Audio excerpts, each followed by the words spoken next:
Señoras y señores, la tertulia en este miércoles, que es 27 de septiembre del año 2023.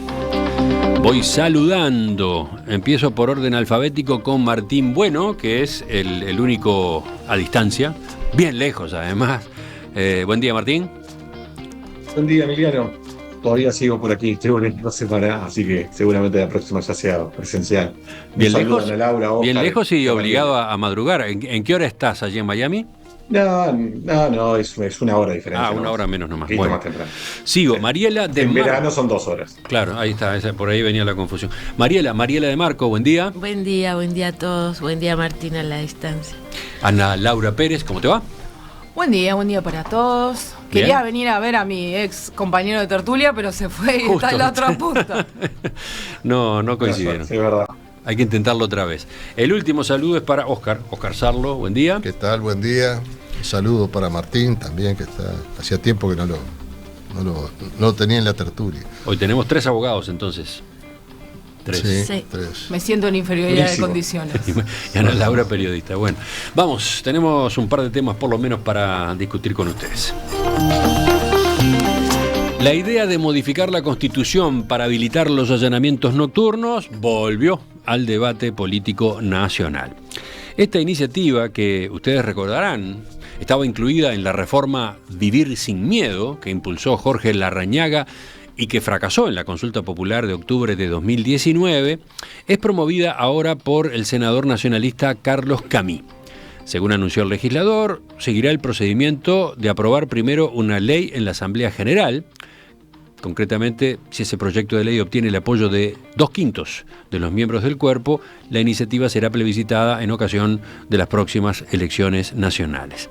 Camí dijo, hablando con La Diaria, que viene manteniendo reuniones con distintos referentes de los partidos que tienen representación parlamentaria y que hay una expectativa muy favorable de que se pueda lograr los votos necesarios. Además, dijo, está convencido de que se trata de una buena iniciativa, puesto que Uruguay mantiene este impedimento, la prohibición de los allanamientos nocturnos, desde la primera Constitución de 1830, cuando en aquella época no había luz eléctrica en buena parte del territorio nacional y era impensable que el narcotráfico pudiera poner en jaque o desafiar a un Estado. Hoy tenemos narcotráfico, hoy tenemos crimen organizado que se valen de este cerrojo que tiene la Constitución, donde lo que se habilita con orden de juez y para combatir el delito es un allanamiento diurno, pero no el nocturno. Así que entonces el sagrado inviolable del que habla la Constitución, el hogar sagrado inviolable, es solo de noche. ¿Qué otros comentarios ha habido en el arco político? El senador Guido Manini Ríos sostuvo que si bien no lo han hablado aún a nivel de partido, su posición personal es que para habilitar los allanamientos nocturnos hay que dar garantías a quienes participan en el procedimiento. Dijo que apoyarán si se exige que estén presentes por lo menos el fiscal y, por qué no, el juez, y si se proporciona el equipamiento necesario a los efectivos actuantes. Además, Manini señaló que entiende que se trata de una herramienta que al menos los profesionales en seguridad reclaman. Por último, en el Partido Colorado están abiertos al análisis, según dijo el senador Adrián Peña, aunque reconoció que es difícil adelantar una posición si todavía no se tiene el texto. Por otro lado, su colega colorado Germán Coutinho indicó que tuvo una posición a favor desde el principio. Según Coutinho, está teniendo buena receptividad en la interna del Partido Colorado, aunque no lo han tratado de manera formal. Varios de ustedes tenían interés en tratar este tema, en volver a discutir sobre este tema. ¿Quién va primero? Capaz que Sí, yo, bueno. ahí va Oscar, sí, porque yo no soy de las que me interesaba ¿No? ¿Al particularmente este tema, ¿no? Bueno, entonces Oscar arranca. Y son varias cosas que se podrían comentar, ¿no? Desde el procedimiento que se elige hasta el tema. Yo me voy a tener que reiterar, cosa que no me gusta, pero bueno, ya se ha tratado en otras ocasiones.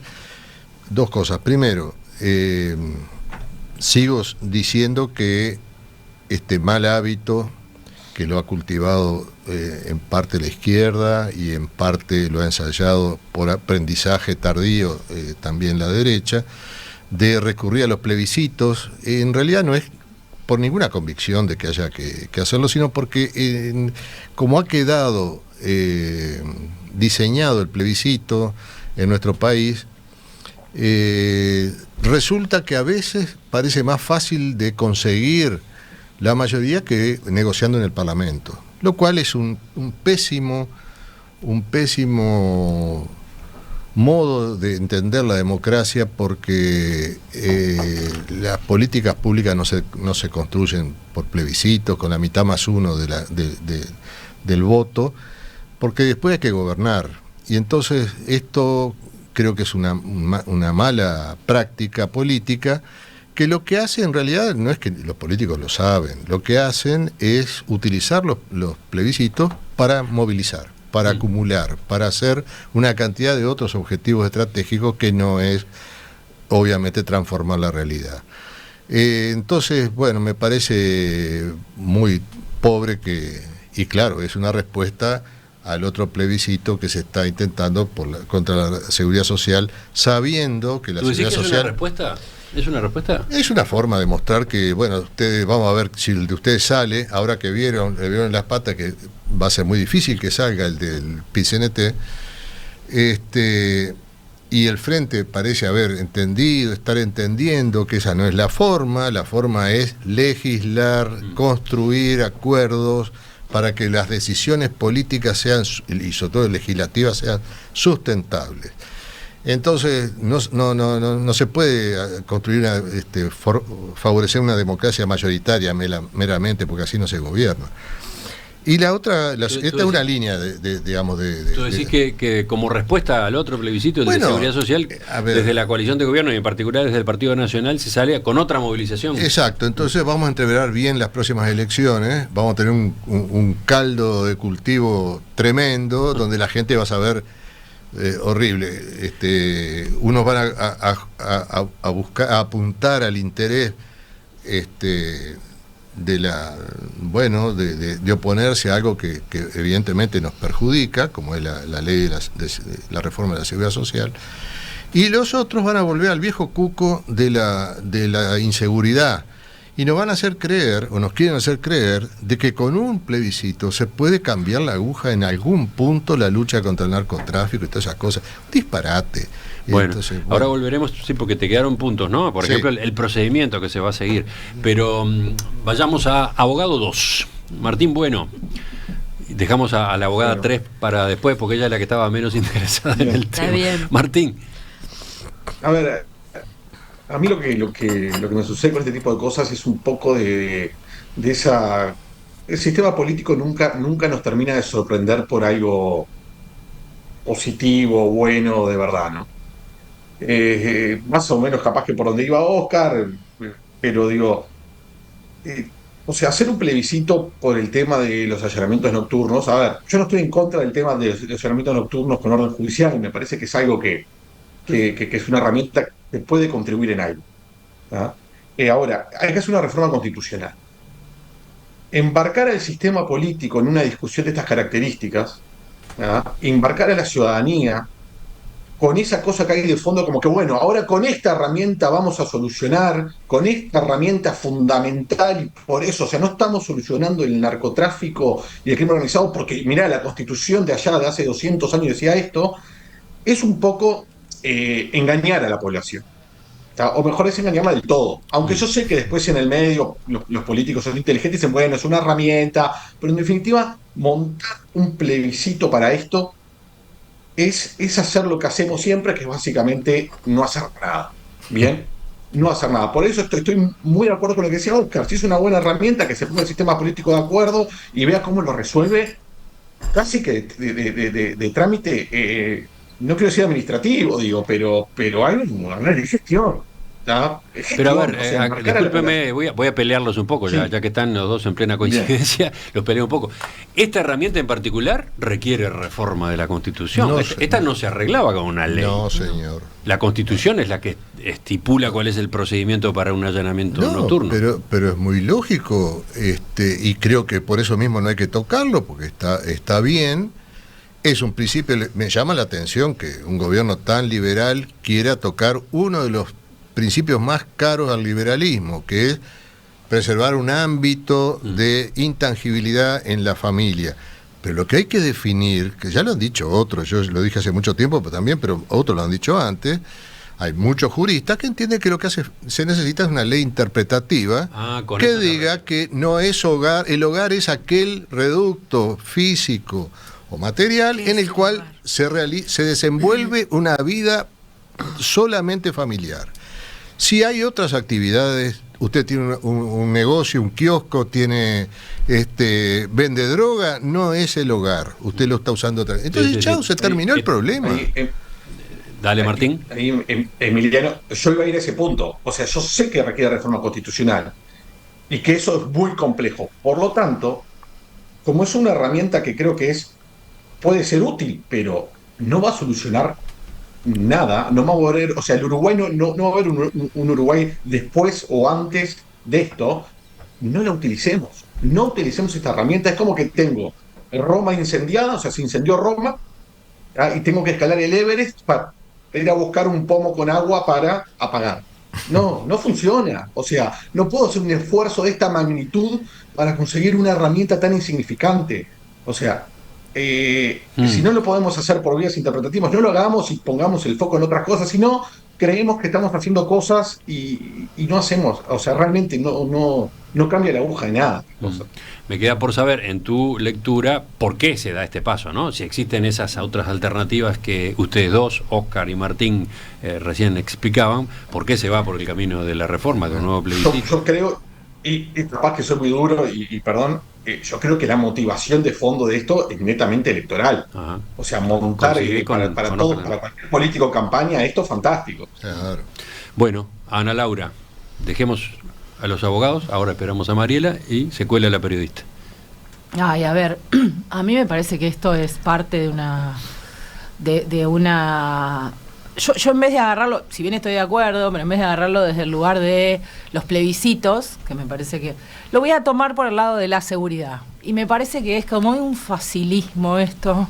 Es como un eslabón más de una larga cadena de propuestas que no van a solucionar ni la quinta parte, que son golpes de efecto, que no tienen nada que ver con el problema. Es como una cosa, todos los días estamos como si tiráramos petardos de colores, para que todos miremos para arriba, mientras estamos todos mirando para arriba, así, ¡ay, qué lindo! Seguimos sin solucionar nada. Entonces, a mí yo lo que siento Nos meten la mano en el bolsillo. Yo lo que siento es eso, es como que llevamos años, décadas, porque esto no es un tema de este gobierno y la instalación de las lógicas del narcotráfico en el Uruguay, hay gente que lo viene advirtiendo hace muchos años.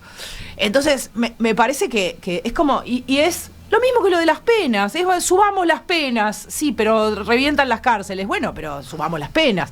Y esto es lo mismo, allanemos de noche. Entonces cuando uno se pone... Yo no discuto que tal vez pueda tener algún impacto, no sé, no soy especialista en el tema para saberlo, pero el impacto estamos todos de acuerdo que no es muy grande. De hecho, he leído especialistas que dicen que en los países donde los allanamientos nocturnos se permiten, se usan muy poco, porque son una herramienta muy peligrosa. En el sentido, porque por ejemplo Manini Ríos pide mejor equipamiento y cierto grado de garantías, pero en realidad uno de los peligros más importantes es lo que se llama fuego amigo, ¿no? Y es que no ves nada, ¿no? Y además convengamos que estás en un territorio que es conocido para el otro y no para vos, porque el dueño de ese hogar que no es un hogar es el otro, que no hay luz, que además probablemente te estén esperando en muchos casos. Hay toda una serie, porque también estamos fantaseando como que con esto, y además, de verdad, gran parte de los problemas que tenemos con el narcotráfico no es que están escondidos en la casa de noche y no podemos entrar. Ojalá, o sea, nadie me gustaría más que el problema fuera ese, pero no pasa por ahí. O sea, se escapan de día. El narcotráfico consigue pasaportes de otra manera. Circulan.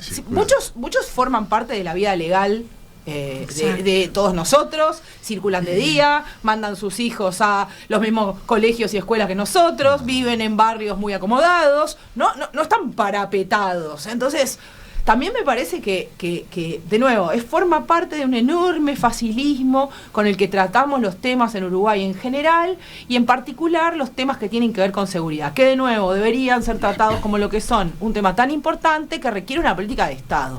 Sentarse todos y ponerse de acuerdo en cosas que sean en serio.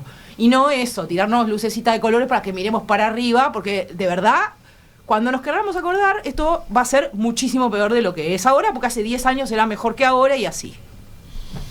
Bueno, 3-0 por ahora, quiero decir. 3 penales, todos con el mismo resultado. ¿Habrá alguien en la mesa que esté a favor de esta reforma constitucional que se impulsa desde el Partido Nacional?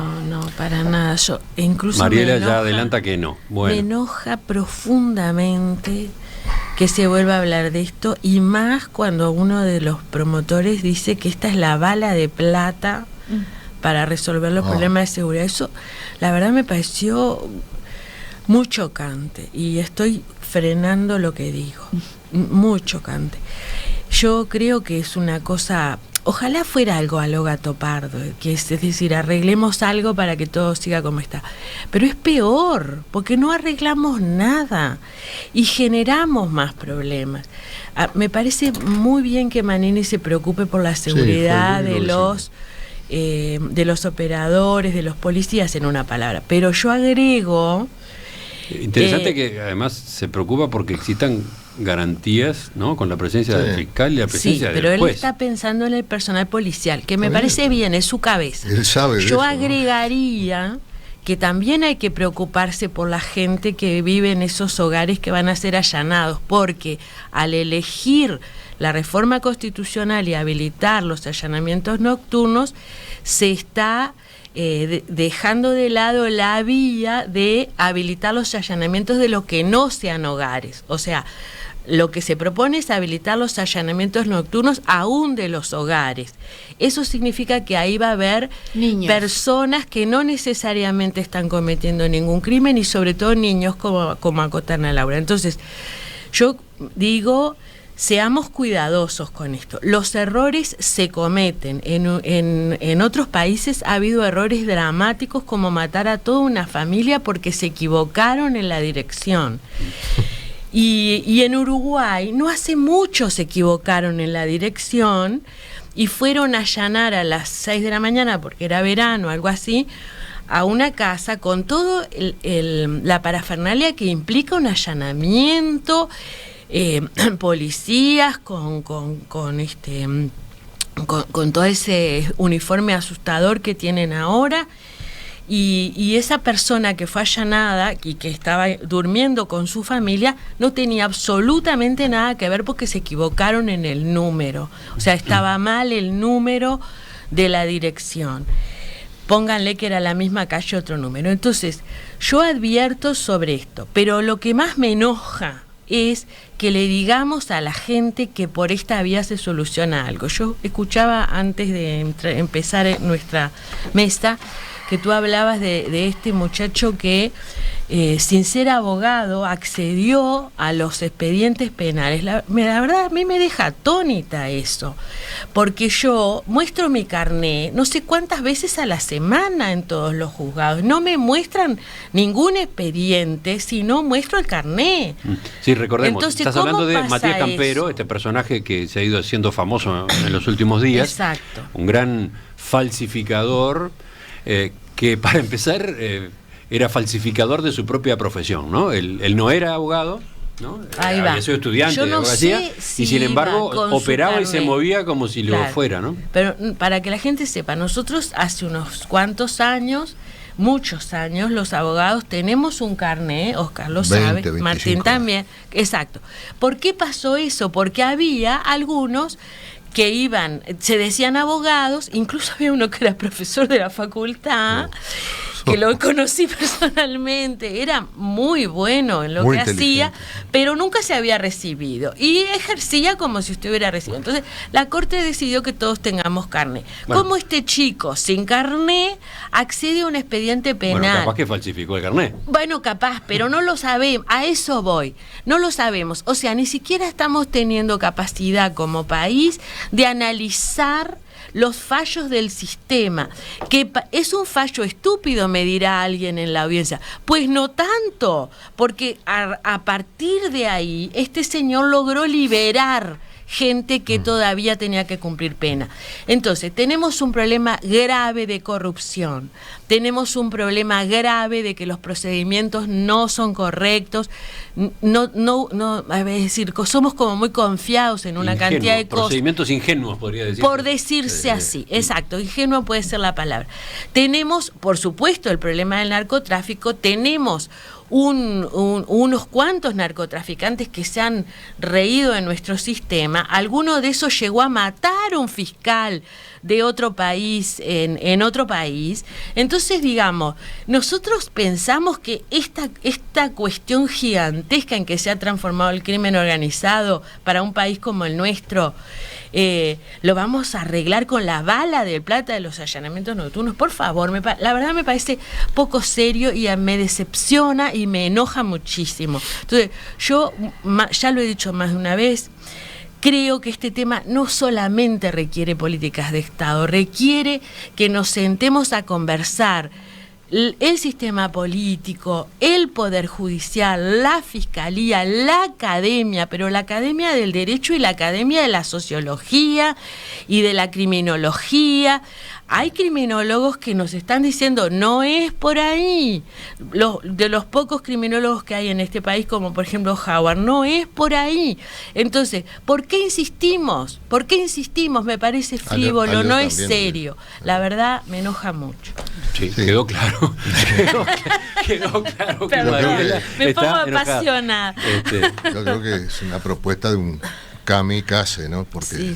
Pero incluso estás enojada con una posición que se perfila en tu propio partido, ¿no? Es que me enoja porque yo los sé inteligentes, los sé preparados, y entonces ¿por qué enganchamos en esta frivolidad? No está bien. Si eso, sin contar que además vivimos diciendo que tal tema está laudado y por lo tanto no se puede hablar más. Decimos eso, por ejemplo, respecto al voto en el exterior. Sí. A pesar de que lo único que se plebiscitó en este país fue el voto epistolar. ¡Ay, está laudado! No podemos volver a hablar de eso. Resulta que de los allanamientos nocturnos sí podemos hablar.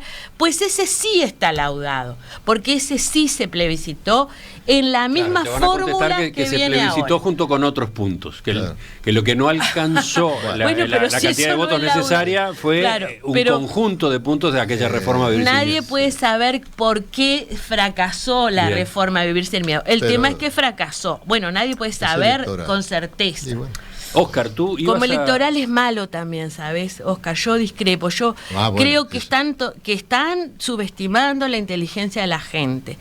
Y así como yo estoy enojada, que soy una ciudadana bastante común, creo que hay mucha gente que advierte que nada de esto va a solucionar su problema de inseguridad. Óscar, tú ibas a hablar también, querías comentar la vía elegida por el senador Camí para avanzar con esta reforma de la Constitución. El segundo tema que tenía justamente se adelantó por lo que planteó Martín en cuanto a la vía que yo decía que podía ser una ley interpretativa. Que no se necesita una reforma constitucional para esto. Esa es mi posición y la de otros juristas. No, pero iba a eso, ¿no? En este caso no se opta por la recolección de firmas, sino por otro procedimiento previsto en la propia Constitución para la reforma. Porque es más rápido. Sí, votación en la Asamblea General. Requiere menos apoyo. Sí, parecería no requiere el esfuerzo de salir a juntar las firmas y no requiere las mayorías de la ley constitucional. Y tiene una desventaja en otro momento, que en este momento no sería una desventaja, que es que vos no podés fijar la fecha, sino que es en las siguientes elecciones. Claro. Como son ahora, es una jugada que se puede hacer al final del periodo y de repente no al principio. Probablemente no están buscando realmente reformar la Constitución, sino salir en el diario. Es movilizar, tomar. En fin. Yo creo que realmente es una propuesta kamikaze, ¿no? Porque no va a agitar el tema, lo va a poner en el tapete y yo no sé si están las mayorías para eso. Y recuerdo, porque tú mismo lo entrevistaste acá, en su momento el propio Bonomi había estado de acuerdo en que se hiciera una ley, se estudiara una ley, se acordara una ley entre todo el sistema político para que sea, porque acá lo que hay que dar claro, como decían mis colegas ahora, Es que lo que hay que preocuparse es cómo lo van a aplicar los jueces. Acá no puede haber ningún error, porque esto es muy grave lo que se quiere hacer. Si el sistema político da una señal clara que hay que ir hasta aquí con estas garantías, y como dice Manini también garantía para los que van a actuar en esto, los jueces van a tomar eso muy en cuenta y podemos estar tranquilos en cómo se va a aplicar. Esto al voleo así es cualquier cosa. Martín, tu segunda intervención, ¿te quedó algo? Sí, a mí me gustaría poner un ejemplo concreto de esto. Hace un par de días tú, Emiliano, hiciste una entrevista sobre el tema aduana, ¿tá? Al director de aduanas, ¿no? Y fue una entrevista muy interesante, porque tuvo una parte de ella que estuvo viendo el tema del narcotráfico, crimen organizado, y uno ve, en esa entrevista uno puede sentir una vibración de, esto está complicado, esto está realmente complicado. Y con temas de gestión y de foco, le estarías dándole un combate a esta problemática que es enorme. Es un tema de gestión, ¿tá? Y de poner foco y de ser profesionales, ¿tá? Entonces tenemos como dos caminos en el Uruguay. Un camino, ser en serios. Entonces, yo tomo esa entrevista al director de aduanas, se me prenden un montón de luces amarillas, naranjas y hasta rojas. Estás aludiendo, por ejemplo, a todo lo que se demoró el proceso para comprar los nuevos escáneres, esos que ahora llegaron y ahora están empezando a instalarse en el puerto de Montevideo. Fueron como 4 años, ¿no? 4 años. Todo lo que pasó antes, diríamos, en los anteriores gobiernos, que no había escáner rotos, escáner obsoletos, todo lo que pasó ahora, de las demoras enormes, que uno, y ahora parece que sí, y ahora parece que sí, que a uno se le prende de vuelta desde el punto de vista del riesgo, todo tipo de luces. Entonces podríamos encarar ese tema para decir vamos a combatir, o podemos hacer esto otro, que es hablar de algo que está vinculado al narcotráfico y al crimen organizado, que es escalar el Everest, atravesar 4 ríos con pirañas, cosas, todo muy complicado desde el punto de vista político, social, peleas, para llegar a algo que realmente puede ser una herramienta, pero es insignificante cuando sí habrá cosas para hacer en serio. Entonces, me parece que nuestro sistema termina encarando, y acá es transversal a todo el sistema, por algo que tenga golpe de efecto, que sea fácil de entender y que en este momento coyuntural, desde el punto de vista electoral, es fantástico, porque hablo de plebiscito, hablo de la seguridad y todo el mundo lo entiende. Y mientras tanto los escáneres siguen ahí, ¿no? Vamos a ver si se pone en funcionamiento. Ana Laura, cerramos contigo.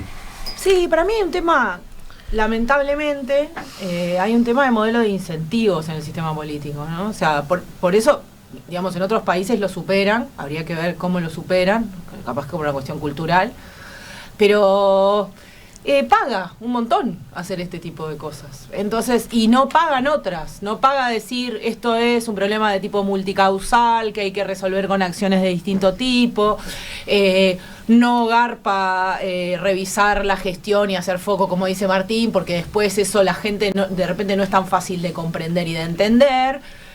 La verdad, uno igual esperaría un sistema político que pueda sobrepasar el facilismo, vuelvo a la palabra, de salir a tirar luces de colores y por lo menos tire algunas luces de colores, porque yo tampoco creo en los Reyes Magos, pero mínimamente acuerde también algunas cuestiones de fondo para resolver problemas de este tamaño y realmente entienda, pero no sé, yo tampoco... No me quiero ir de tema al final, pero la verdad la gestión que está haciendo, de nuevo, yo vuelvo a que esto es un problema de todos los gobiernos de los últimos 20, 25 años, pero ciertos mensajes y ciertas cuestiones, hablando de luces de colores, del actual ministro, a mí me preocupan. Me preocupa que ayer diga en un almuerzo de ADM que la Suprema Corte de Justicia le pidió a 2 juezas que revisen sus decisiones porque él... para contestarle a él. Tremendo. Y no se dé cuenta que eso deteriora de una manera terrible la lucha contra el narcotráfico. Y la calidad del sistema judicial. Pero o sea, aparte si no de debe verdad, ser verdad. no es verdad, yo creo que no es verdad. Pero incluso si lo fuera, o si no lo fuera, que un ministro salga a decir, aplasté a la Suprema Corte. Horrible. O sea, de verdad. O sea, es como una cosa que yo, en esta cosa como de una obsesión contra los narcos del mal, que de nuevo, y cierro con esto, estoy de acuerdo con Mariela, que puede afectar a gente que no tiene nada que ver, pero ojo, porque también estamos perdiendo de vista una cosa, y es, los que tienen que ver también tienen derechos.